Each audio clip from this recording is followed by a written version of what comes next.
يا ريت اللعيبه تفهم كده، يا ريت اللعيبه يكون عندها احساس بالمسؤوليه، ويا ريت اللعيبه تركز. النهارده ماتش مصيري وماتش مهم جدا، ولا بديل عن الفوز قدام كهربة الاسماعيليه النهارده الساعه 8.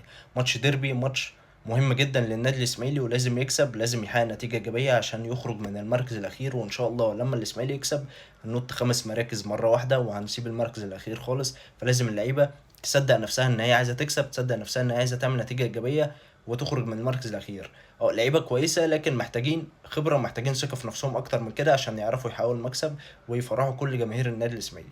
جماهير النادي الاسماعيلي بقالها كتير ما فرحتش فاتمنى ان احنا النهارده نعمل نتيجه ايجابيه، وجمهور النادي الاسماعيلي يفرح ونشوف النادي الاسماعيلي يسيب المركز الاخير خالص ويطلع من في الجدول شويه عشان نشم نفسنا شويه.